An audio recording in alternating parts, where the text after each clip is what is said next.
People with No Friends by John Orphan from the Was This Realm Made for Us Discord channel, posted 25th of May 2026. People with no friends. You look at your phone if you have one. I never had one. You see nothing. Blank screen. You scroll through social media and you see them, groups of people laughing, drinking, connecting. You see many who follow the norm of liking and sharing and subscribing, etc., to a tube or other social channels. Why? Not many come and read my work. It's a choice you make. And in that moment you feel it, a cold, heavy weight settling in your chest, a very specific kind of silence. Society tells you that this silence is a symptom. It tells you that if you are alone, you are broken, that you are antisocial, that you have failed the fundamental test of being a human being. They call you a loner, an outcast, a failure. But they are wrong. What if I told you that your solitude is not a defect, but a defense mechanism?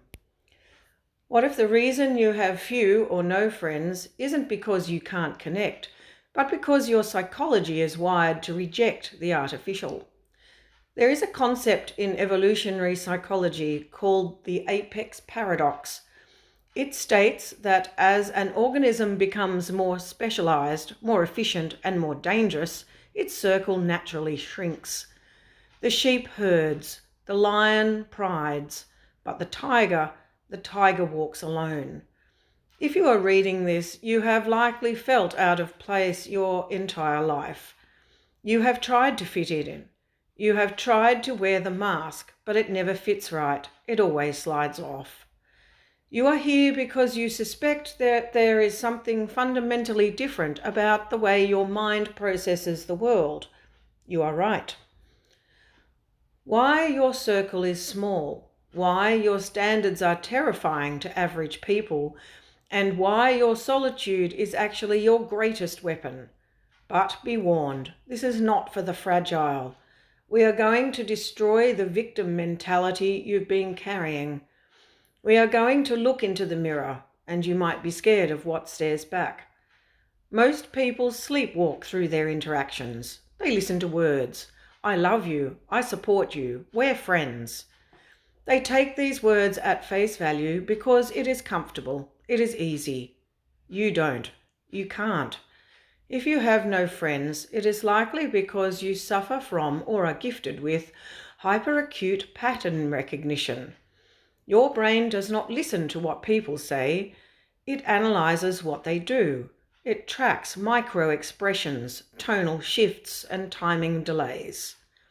Psychologists call this thin slicing, the ability to find patterns in events based on only narrow windows of experience. When someone compliments you, but their eyes don't crinkle at the corners, you see the envy.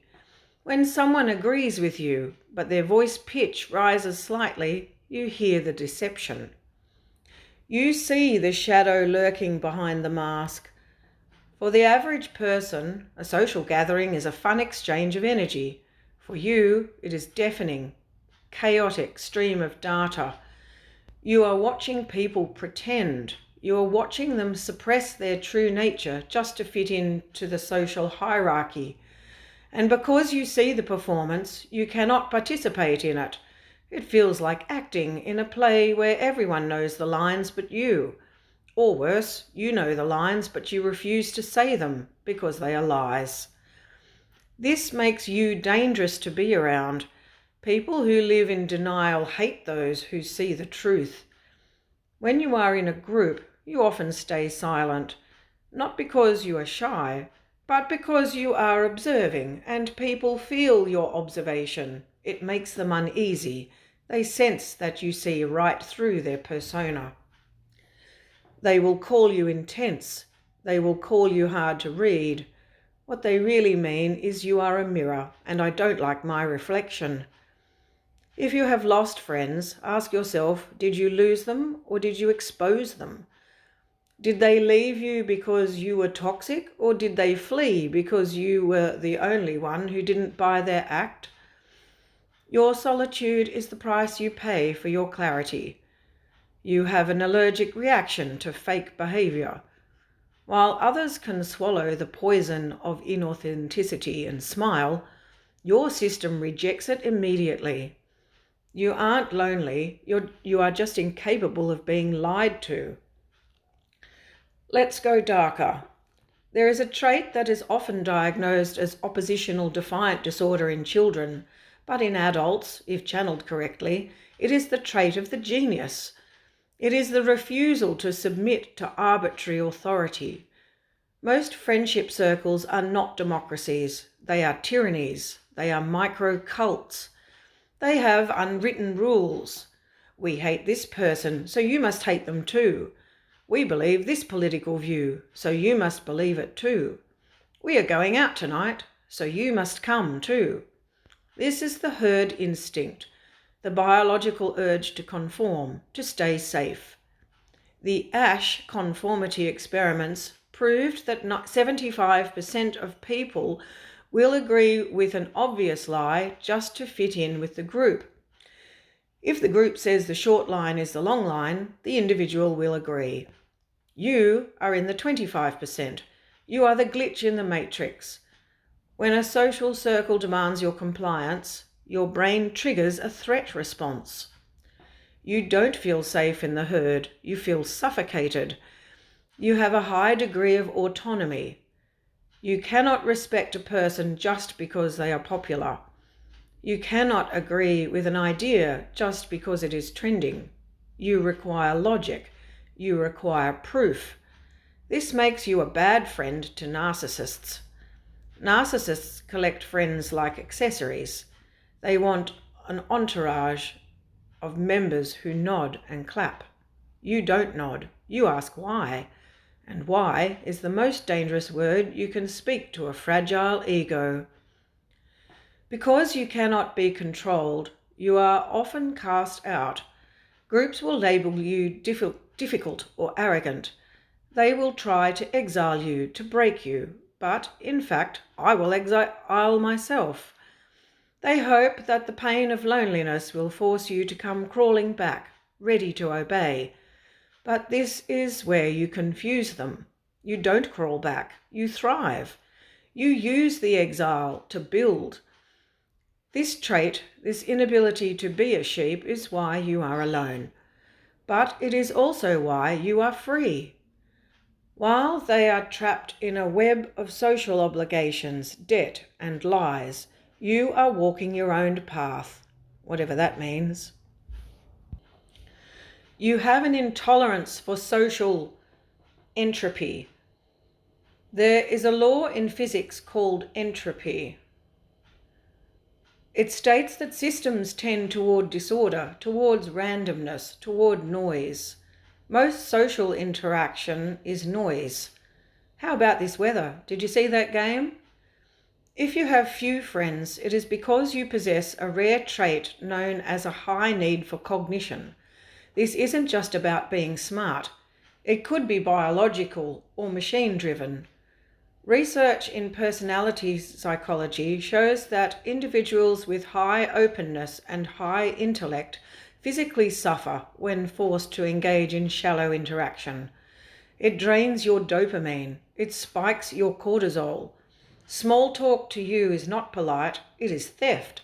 It is theft of your time. Look at the hierarchy of conversation. Most of the world operates at the bottom. Survival, safety, belonging. Their conversations reflect this. They talk about people. They talk about events. You operate at the top. Self-actualization, transcendence. You want to talk about ideas and asking why on many topics and subjects. Silence, awkward stares. Someone laughs nervously and changes the subject back to something safe. You are viewed as too heavy, too serious. So you have a choice. You can dumb yourself down. You can pretend to care about celebrity gossip, pretend to be excited about the mundane, just to have friends, or you can stay silent. How does society control people? Through the fear of exclusion. If you don't do what we say, we won't like you. If you don't agree with us, you can't sit at our table. This threat works on 99% of people because they are terrified of starvation of validation. But what happens when they try this on you? They say, "We will ignore you." And you say, "Good, I have research and work to do." They say, "You will be alone." And you say, "I prefer it." This terrifies them. A person who does not need others is a person who cannot be manipulated. You are a glitch in their power dynamic. If you have no friends, it is often because people instinctively realize they have no leverage over you. They cannot bribe you with attention. They cannot punish you with silence. You are self-sustaining. And in a world of parasites, the self-sustaining organism is the enemy. They hate you because you remind them of their own hunger. You remind them that they are slaves to the opinions of others while you are free. The reason you have few or no friends is not because you are broken. It is because you are incompatible with the domestication of the modern human. Society is a farm. It is designed to produce docile, consuming, dependent sheep. School teaches you to repeat. Work teaches you to obey. Media teaches you to envy. Social circles teach you to conform. You failed the training. Your programming rejected the update. And because you refuse to become domestic, you are pushed to the fringe. You are the wolf they chased out of the village because you wouldn't wear the collar. And now you are sitting in the cold, looking at the village lights, wondering why you don't fit in. Stop wondering. You don't fit in because you don't belong in a cage, the trap. However, I must warn you, there is a danger here, a trap that many people like you fall into. When you are isolated for too long, the mind begins to eat itself. You start to internalize the rejection. You think maybe they are right. Maybe I am just arrogant. Maybe I am unlovable. You start to soften your edges. You try to lower your standards just to feel the warmth of human contact. You let a project into your life, someone broken, someone toxic, just to have company. Or you go back to the herd, pretending to be stupid, pretending to care about the football game, just to silence the void. Do not do this. This is suicide. When a wolf tries to act like a sheep, it doesn't fool the sheep. The sheep are terrified, and the wolf starves to death. You will find interference. You will feel more alone in a room full of people pretending to be someone you are not than you would feel than by yourself in total silence. How do you live in a world that wasn't made for you?